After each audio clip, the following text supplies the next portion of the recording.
Y Venezuela sigue en la tapa de todos los medios internacionales. La crisis se agudiza día a día con el consiguiente número de víctimas fatales. La puesta en marcha de la Asamblea Constituyente también trajo problemas institucionales severos, ya que la oposición no reconoce sus resoluciones. La presión internacional, mientras tanto, se agrava, sobre todo desde anoche, a partir de las últimas declaraciones del presidente de los Estados Unidos, Donald Trump.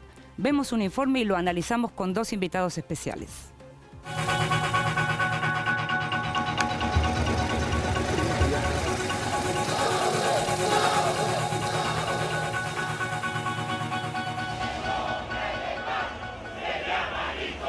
La elocuente imagen del Palacio Legislativo dividido en dos, en el ala norte instalados los constituyentes oficialistas y en el sector sur la Asamblea Legislativa opositora, es la representación cabal del peligroso momento político e institucional de Venezuela.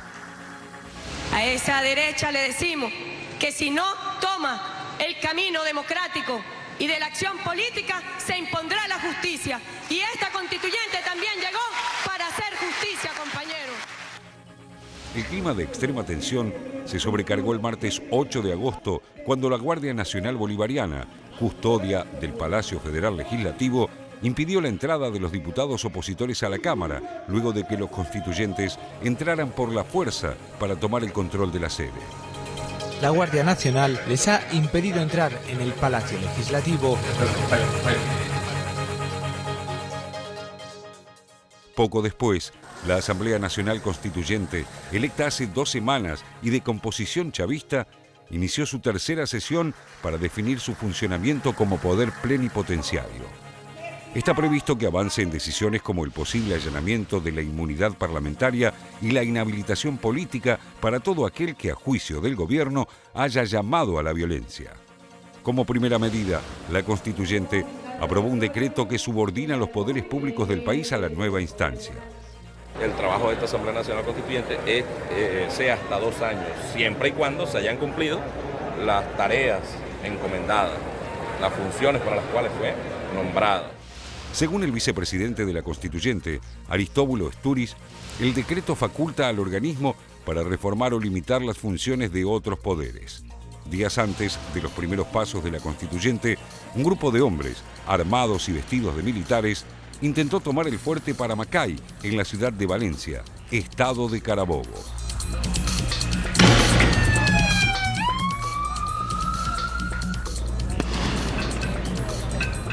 Nos declaramos en legítima rebeldía, unidos hoy más que nunca con el bravo pueblo de Venezuela para desconocer la tiranía asesina de Nicolás Maduro.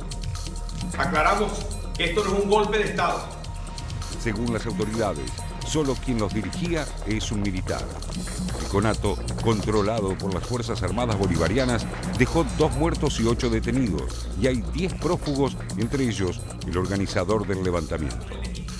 El episodio generó incertidumbre en el gobierno y en las propias Fuerzas Armadas, mientras que la oposición puso en duda las versiones oficiales. Es un ataque terrorista contra la Fuerza Armada Nacional Bolivariana. Y la Fuerza Armada ha reaccionado unida, con moral, con decisión. El mismo día, el presidente Maduro calificó la agresión como un ataque de paramilitares, aunque el militar que comandaba al grupo rebelde, Juan Caguaripano, se identificó como miembro activo de la Fuerza Armada en 2014 y fue dado de baja acusado de manifestarse contra el gobierno. Fuentes oficiales aseguraron que tras el episodio de Carabobo habría una purga radical en las fuerzas militares.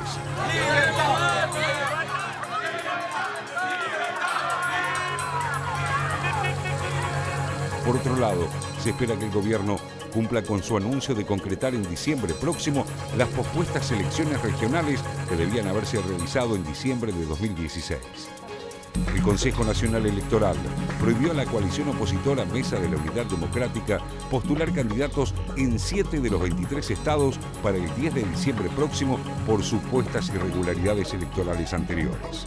Zulia, Apure, Monagas, Bolívar, Trujillo, Aragua y Carabobo. Tras varias deliberaciones, la MUD anunció que, a pesar de esto, se presentará a los comicios de diciembre.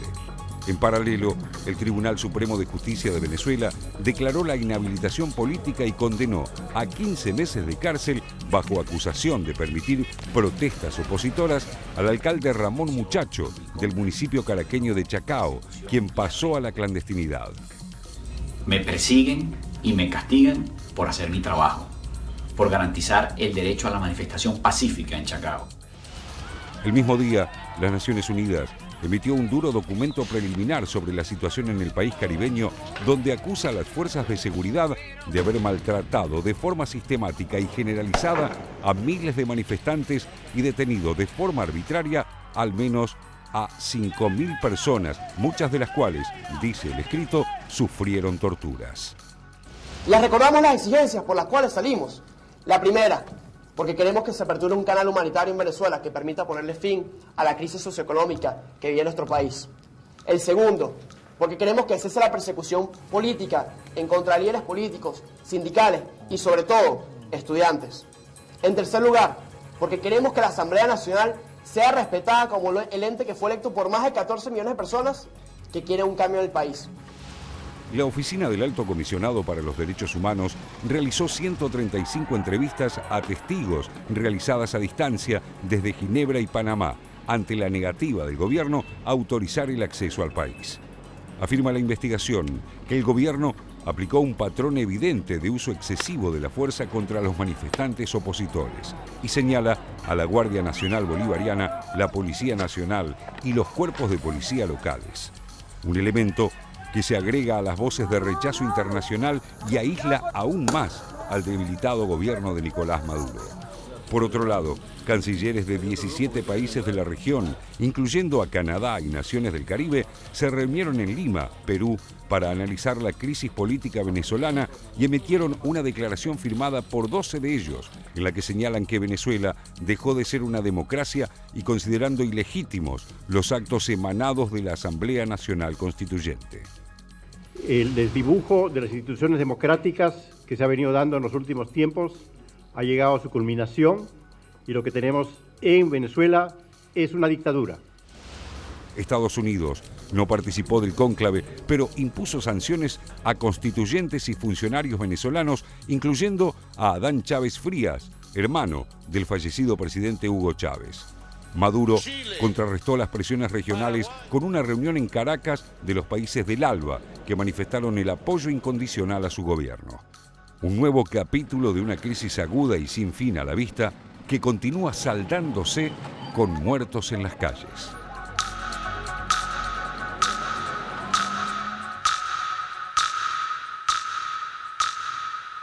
Recién le dijimos que íbamos a hacer el análisis de este informe y de la situación actual en Venezuela con dos invitados especiales. Se los presentamos, ya los conocen, seguramente si ustedes son de aquellos del público fiel de este programa, ya los conocen. Está con nosotros Modesto Guerrero, periodista y exdiputado venezolano, gracias por estar con nosotros, y Simón Rodríguez Porras, dirigente del Partido Socialismo y Libertad. Gracias por estar acá.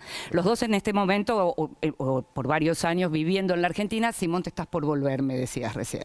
La idea es entonces preguntarles, pero que también puedan intercambiar entre ustedes, ya que sabemos perfectamente, porque los leemos y los conocemos, que no piensan exactamente igual en relación a lo que está pasando en Venezuela en este momento. Veíamos las imágenes de los cancilleres, veíamos al representante de Perú, durísimo, y la pregunta es, cuando se dice que en Venezuela no hay democracia, ¿pensás que no hay democracia en Venezuela, Simón? Bueno, lo primero que hay que decir es que hay una gran hipocresía, por ejemplo, de parte del canciller peruano cuando se aplica un estado de emergencia para criminalizar a los maestros, a los mineros, a los trabajadores peruanos que están luchando por sus derechos, que venga a pontificar sobre democracia. Haciendo esa aclaración de que no tenemos nada que ver con ese punto de vista, hay que decir que en Venezuela desde hace muchos años que se viene criminalizando la protesta. Sectores sindicales, estudiantiles, campesinos, obreros vienen siendo perseguidos de una manera brutal En el 2009 estuvo por año y medio preso un cacique indígena, Sabino Romero, simplemente por luchar por los derechos constitucionales de su pueblo, el pueblo Yucpa. En el caso del luchador revolucionario Alcedo Mora, víctima de desaparición forzada en el año 2015, junto con 2 refugiados colombianos que se encontraban en el estado de Mérida. Hasta el día de hoy no hay ninguna respuesta oficial sobre ese caso de desaparición forzada por denunciar corrupción. Compañeros de nuestra organización, que es una organización de oposición de izquierda independiente de la MUD, como Richard Gallardo, Luis Hernández, Carlos Requena, que fueron asesinados en el año 2008. Es decir, que hay una persecución brutal contra los sectores populares desde hace mucho tiempo. En los últimos 4 meses esto se ha agravado. Bueno, es un saldo de más de 120 muertos, según la fiscal Luisa Ortega Díaz, más del 70% víctimas de paramilitares y de fuerzas policiales y militares. Se ha aplicado esta fórmula fraudulenta de una elección de una Asamblea Nacional Constituyente que va a tener plenos poderes durante 2 años. Sí. Además prorrogables, se convierte en un poder supremo.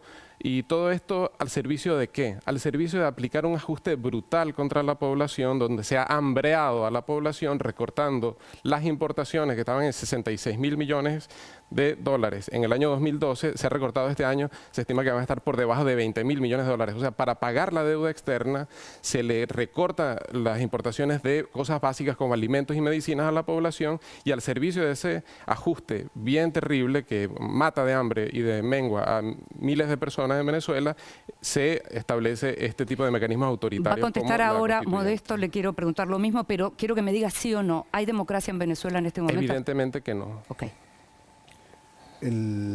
Yo coincido con muchos de los datos que él dio, son fácticos, no hay discusión sobre los hechos, no sobre la conclusión y su dinámica, porque los procesos son un poco más contradictorios, incluso aquellos procesos que no se llaman procesos.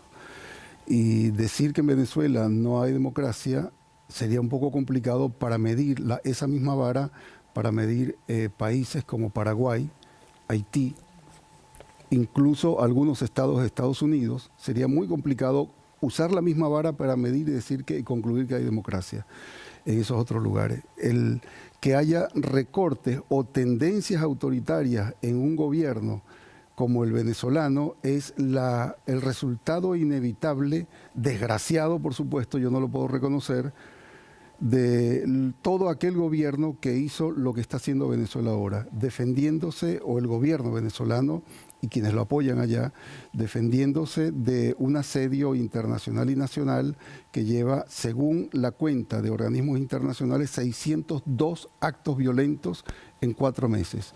Imagínense ustedes un gobierno de cualquier lugar del mundo que lleve 602 actos violentos, no llamados guerra ni golpe, porque no usan los recursos de guerra y golpe, pero son actos violentos. Algunos tan violentos como quemar viva a la gente en la calle o usar aparatos militares o asaltar cuarteles, como se ha hecho durante 8 ocasiones. Un gobierno en esas condiciones, por muchas características que tenga, contradictorias con lo que dice, va a estar sometido a una presión que inevitablemente lo lleva a defenderse. Y en la defensa tienes el problema de atacar y defender. Tienes que usar mecanismos violentos. ¿Hay democracia o no hay democracia en Venezuela? Hay democracia en Venezuela porque no puede no haber democracia donde un periodista o las cadenas internacionales estuvieron cubriendo las elecciones del 30 de julio. Algunos periodistas no pudieron entrar y algunas cadenas tuvieron algún problema para entrar, pero el periodismo en general, el que pudo ir y llenó los requisitos fue. Me gustaría seguir preguntándoles, voy a seguir preguntándoles en un ratito, pero ahora les van a preguntar mis colegas. Simón, ¿qué tal? Buen día. Una de las características básicas del chavismo, de mi punto de vista, fue que siempre logró respetar, hizo un esfuerzo por respetar el resultado de las elecciones que él mismo convocaba. Hubo momentos en los cuales, pocos, pero algunos momentos en los cuales el chavismo perdió las elecciones, reconoció esas derrotas. El primer referendo por la reelección indefinida de Chávez, que perdió por 2 puntos, las elecciones legislativas que perdió Maduro. En todos esos momentos el chavismo se comportó, digámoslo así, de manera leal a las elecciones y al sistema democrático. La oposición no ocurrió lo mismo. De hecho, varias de las derrotas que sufrió la oposición no fueron reconocidas como tales, incluso cuando eran por 10 o 15 puntos de diferencia. Mi pregunta es, ¿hay posibilidad de reconstruir la democracia en Venezuela con una oposición que no reconoce los resultados electorales? Mira, realmente no sería incorrecto que yo haga un alegato a favor de la MUD. Lo que tú estás diciendo es correcto en el sentido de que la MUD incluso dio un golpe que nosotros combatimos en las calles en el año 2002. Pero sería también, salir del foco de lo que está realmente ocurriendo en este momento, que es ante un repudio de más del 80% de la población al gobierno de Maduro. Él se niega a realizar elecciones libres y en condiciones normales. ¿Cuáles son las condiciones en las cuales se realizaron estas elecciones de la Asamblea Constituyente para tener claro qué es lo que el gobierno está haciendo para salvarse del repudio popular mediante maniobra fraudulenta? Se eligieron más de 100 constituyentes mediante un proceso de postulación sectorial, donde eran organismos controlados por el Partido Socialista Unido de Venezuela, los que controlaban el padrón, controlaban quién podía elegir y ser electo a través de esos mecanismos, como por ejemplo la Central Burocrática, la Central Bolivariana Socialista de Trabajadores o los empresarios bolivarianos. Entonces, eso es lo que el gobierno está haciendo. Para las elecciones regionales que ha convocado para finales de año, en 7 estados está proscrita la oposición. Nuestro partido, el Partido Socialismo y Libertad, fue también proscrito electoralmente. Hay más de 20 alcaldes con orden de captura. Es decir, no son condiciones en las cuales se puedan realizar elecciones. No hay las más mínimas garantías de participación para sectores opositores, bien sea de la oposición de derecha, como lo es la MUD, o de la oposición de izquierda que nosotros representamos. Modesto, te quería preguntar, siguiendo este tema de la convocatoria de elecciones para diciembre, elecciones regionales, y a partir del hecho de la votación del 30 de julio, que creo que para nadie es intrascendente, para algunos lo analizan como un triunfo táctico del chavismo, otros dicen que es un agravamiento de la situación institucional. De todas formas, el hecho existió y es trascendente. ¿Consideras que hay un cambio en la táctica de la oposición después del 30 de julio? Porque hay sectores que están diciendo, como Ramos Ayub, como algún otro dirigente, que van a ir a esas elecciones, van a presentar candidaturas a esas elecciones, otros la niegan, la rechazan esta posibilidad de las elecciones de diciembre. La táctica cambia porque es obligada por el impacto que tuvieron 8.090.000 votos sobre lo que hacía la oposición. Lo que no cambia es la estrategia. Lo que no cambia son los objetivos que tiene la oposición. Ellos han comprendido hace rato, hace 3 años, lo han declarado, se les ha descubierto, ha sido evidenciado de múltiples formas, que no aceptan, no soportan un día más convivir con el chavismo gobernando. Si el chavismo estuviera en la oposición, puede ser que soporten, con muchos presos, muchos muertos y muchos exiliados. Puede ser. Pero gobernando, ellos ya lo dijeron, no aceptamos más. Y como descubrieron una cosa rarísima, que no pueden ganarle no han podido ganarle, para bien y para mal, una elección tranquila al chavismo, como decía Nathanson, las que ganó el chavismo todas son fraude, las que ganó la oposición son correctas. Así es muy difícil convivir en cualquier democracia. Entonces, cuando descubrieron eso en el año 2013, al perder la presidencial por muy poco, 1.8, y las 2 siguientes por más puntos, sacaron la cuenta de que no tenían salida, sino la salida. Y eso fue lo que inventaron en el año 2013, diciembre. La salida en un hotel de Puerto Rico con asesoramiento del Comando Sur, todo demostrado por Carlos Lang, un especialista en contrainteligencia, con documentación y evidencias, además de un testimonio, que ellos buscaban una salida que no puede ser democrática. Esa salida ha tenido varios pasos.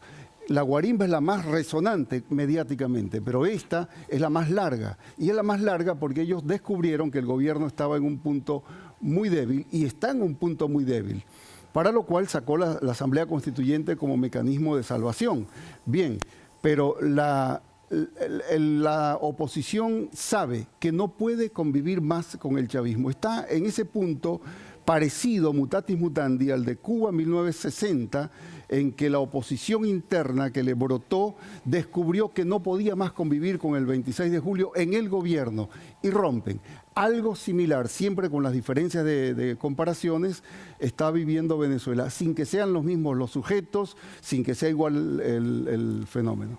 Y de pronto, Simona, apareció Donald Trump con una amenaza de opción militar y de pronto la misma oposición se divide de cara a las elecciones de diciembre. ¿Cómo lo ves? Bueno, hay que repudiar con toda la energía posible esa declaración de Trump. Evidentemente que los problemas de Venezuela los tenemos que resolver los venezolanos sin ninguna injerencia del imperialismo de ninguna potencia extranjera. Las divisiones de la MUD son de vieja data. Lo que yo sí quiero dejar muy en claro es que las razones para una oposición social que es totalmente mayoritaria son totalmente legítimas y no tienen nada que ver con el hecho de cuáles sean las orientaciones que tenga la MUD contradictorias, si le capitulan al llamado a unas elecciones fraudulentas regionales o lo que ellos decidan hacer.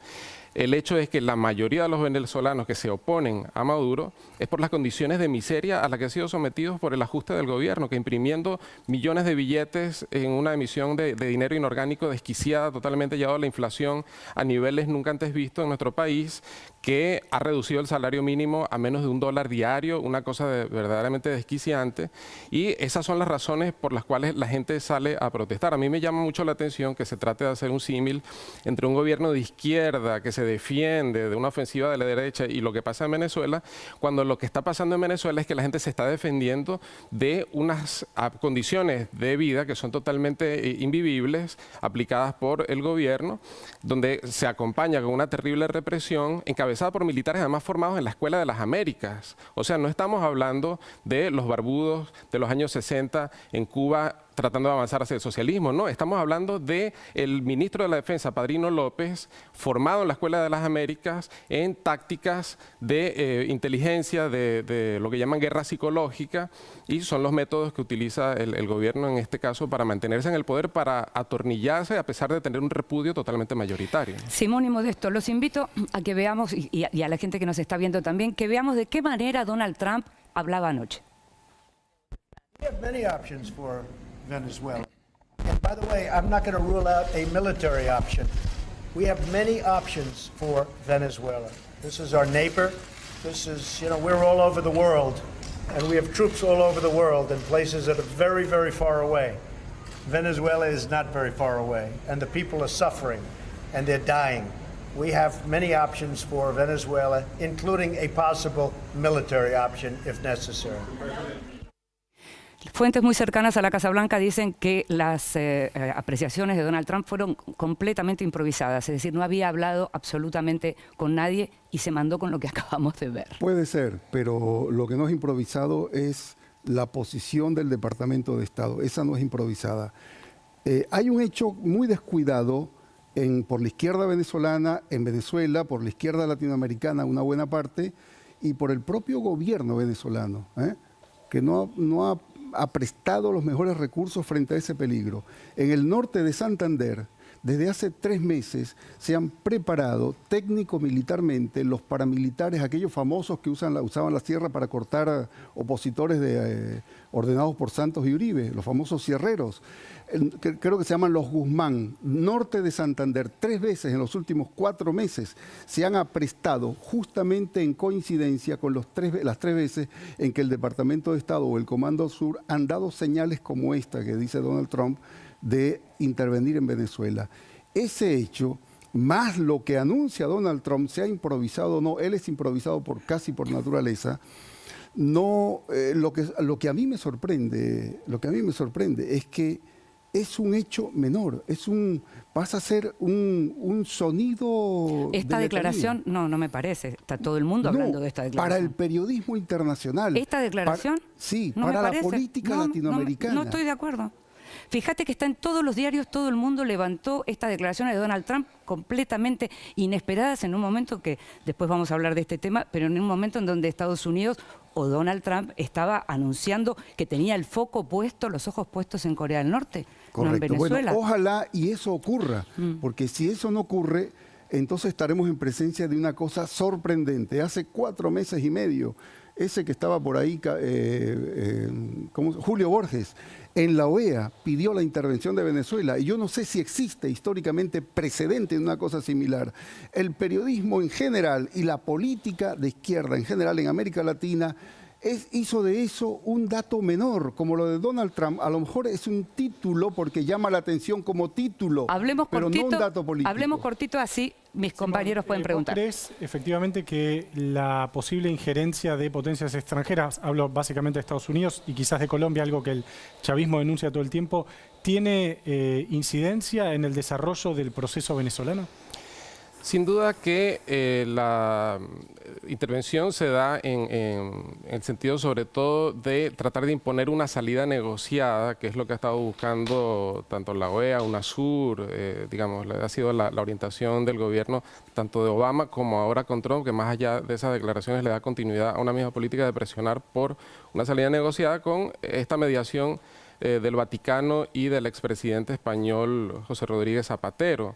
Las perspectivas en Venezuela son de que se consolide el curso totalitario que lleva Maduro, el otro que efectivamente un gran estallido social, una gran rebelión popular logre dar al traste con estas intenciones, o que se dé la salida pactada al estilo de lo que se dio en Nicaragua, donde hubo una coexistencia, digamos, se le garantizó al sandinismo que mantuviera el control de las Fuerzas Armadas, o el tipo de salida que se dio en Chile al salir del pinochetismo, digamos, una salida que le garantice impunidad, que le garantice a todos estos nuevos ricos que se han enriquecido manejando la renta petrolera de una manera verdaderamente grotesca, que puedan mantener cuotas de participación en el poder político en Venezuela. Nosotros a lo que apostamos indudablemente es a la organización de los trabajadores, de los sectores populares, de manera independiente tanto del gobierno como de la MUD, para lograr revertir todas estas políticas que han llevado a la mayoría de la población al borde de la inanición. Hay estadísticas que le merecieron la destitución a la ministra de Salud, donde demostraba que la mortalidad infantil y materna había crecido de una manera espectacular, llegando a niveles no vistos desde los años 60 en Venezuela. O sea que esas son las razones de fondo por las cuales la gente sale a saquear alimentos, sale a enfrentar a los militares, a los paramilitares, que mientras se especula qué es lo que hacen los militares en Colombia, mientras tanto hay paramilitares en Venezuela matando gente. Eso es lo concreto. Modesto, permitime volver sobre el tema de las declaraciones de Donald Trump, porque bien sabés vos y sabemos todos la importancia que tiene el impacto mediático sobre todo a nivel internacional de lo que está sucediendo en Venezuela, de la forma que se están transmitiendo en los grandes medios lo que sucede en Venezuela, al punto de que muchos hablan de que los muertos son de un solo lado, que no habría muertos provocados por la oposición. ¿No te parece que esta declaración de Trump pone en negro sobre blanco algo que para los analistas era sabido, pero quizá para el gran público no? E inclusive, me refiero a la posibilidad o la amenaza de una intervención militar. E inclusive esto, ¿no te parece que incomoda a ese respaldo internacional que está recibiendo concretamente la MUD, para no incorporar a toda la oposición? Ahí está el secreto, que la propia Unión Europea ha reclamado una política distinta parcialmente a la que adelanta el gobierno de Donald Trump. Y dentro del propio gobierno norteamericano, una parte del Partido Republicano y una parte del Partido Demócrata no están de acuerdo, como lo manifiesta el Washington Post, el New York Times o el Chicago Tribune.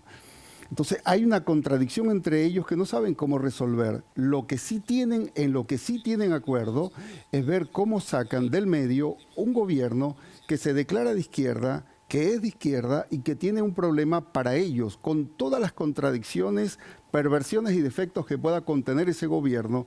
Ese gobierno se ha convertido en la última trinchera de defensa contra la marcha del llamado neoliberalismo sobre América Latina, ya instalado de manera cruda en Brasil, Argentina, Perú, México, Colombia, donde no es nada menor. A mí me sorprende que Simón le dé tan poca importancia a los paramilitares colombianos, que son un cuerpo del ejército norteamericano instalado en Colombia, muy superior en capacidad de acción y experiencia de matar que la que puedan tener los lúmpenes que pueden haber en el barrio 23 de enero de Caracas. No hay Perdóname, me comparación. pareció que en realidad hablaba de que también había paramilitares venezolanos. Sí, no sí, sé eso, si no le dio... Lo comprendí. No, por eso. Que no hay comparación entre los lúmpenes del 23 de enero, que pueden formar un colectivo y alguna vez hacer alguna tropelía, con el cuerpo armado con 22 años de aprendizaje en matar.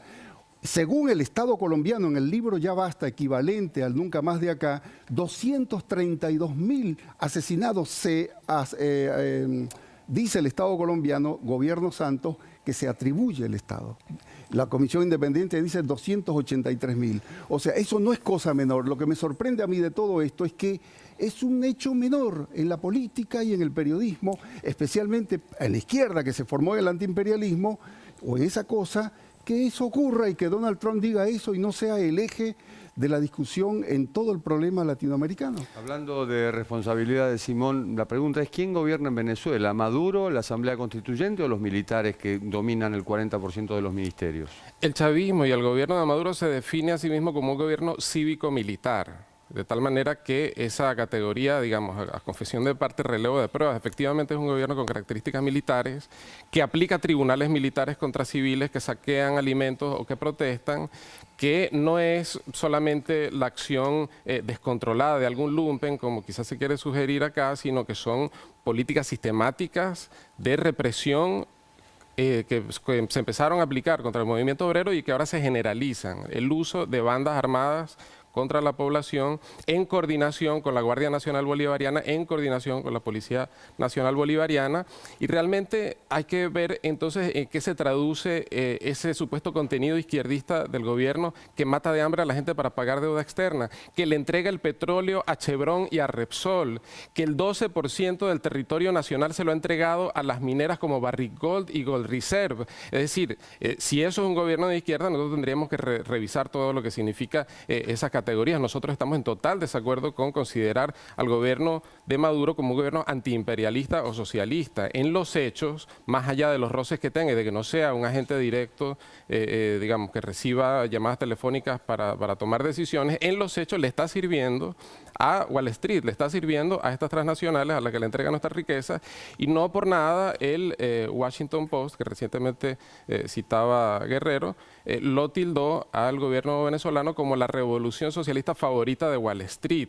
en una ironía, porque efectivamente lo que todo el mundo se pregunta es hasta qué punto va a llegar el gobierno venezolano matando de hambre a la población para pagar una deuda fraudulenta que además se evaporó, se fue en corrupción, las obras no existen, digamos, una cosa verdaderamente escandalosa. Venezuela es el país con la mayor fuga de capitales en la última década en proporción con el tamaño de la economía, más de 300.000 millones de dólares que se han perdido, y todo eso ya tiene 18 años gobernando. No se le puede imputar a otras fuerzas fantasmagóricas cuando ha sido el gobierno el que ha tenido todo este tiempo el poder y ha llevado a cabo sus políticas y ha llevado al desastre del país. Tenemos que terminar este bloque y les quiero preguntar también por algo así como muy breve. ¿Pensás que las Fuerzas Armadas van a seguir, muy breve tiene que ser, ¿pensás que las Fuerzas Armadas van a seguir de manera unívoca junto al oficialismo? Sí, sí. Desgraciadamente sí. A ver, muy rápido, ¿por qué desgraciadamente? Porque sería lo mejor la otra forma, la civil, pero cuando estás atacado tú acudes a la violencia y la violencia está concentrada en recursos. Me entendiste mal entonces. Entonces vos estás diciendo, me estás hablando más de la represión, me parece, que de lo que yo te preguntaba. A ver. Yo no te preguntaba por la represión, yo te estaba preguntando si te parece que no va a haber fisuras dentro de las Fuerzas Armadas. No la veo. La que hubo ahora, que son 4 o 5 tenientes o capitanes medianos de Fuerzas Armadas, fueron rápidamente desmantelados. No veo.